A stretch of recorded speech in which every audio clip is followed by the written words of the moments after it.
Alright guys, malapit na tayo sa ating drop off location. Dito tayo ngayon sa Angeles City.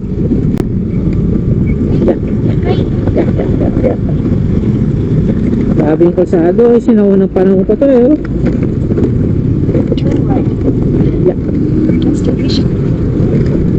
Ayan, sabi. Kita ko na agad.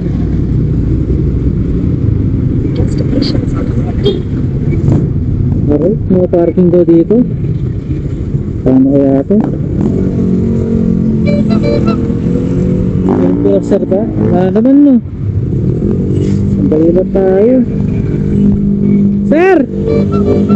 Pwede po mag-parking?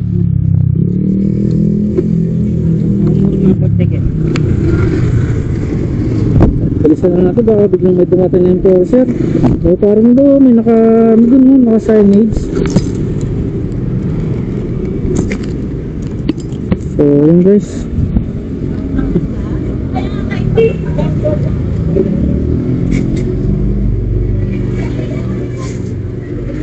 Ma'am, alam mo, ba't gumagalaw, ma'am? Ha? Gumagalaw po siya. Yung kasi ni Bala ko yung kuya. Ano lang yan, ma'am? 143, ma'am. 143. Opo. Bilisan mo yan. Baka mo ako doon. Legal parking.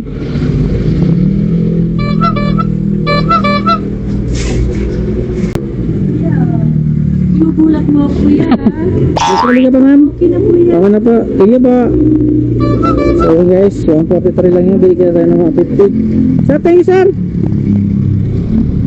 Yun, walang dumating na enforcer.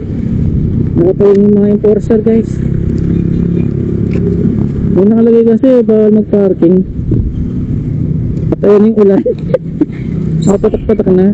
So yun guys, item drop off na tayo. Binigyan tayo ng mga 150. 143 pesos lang yun eh. Binigyan na tayo ng 150. So yun guys, kita-kits na tayo sa mga susunod natin booking. Let's go!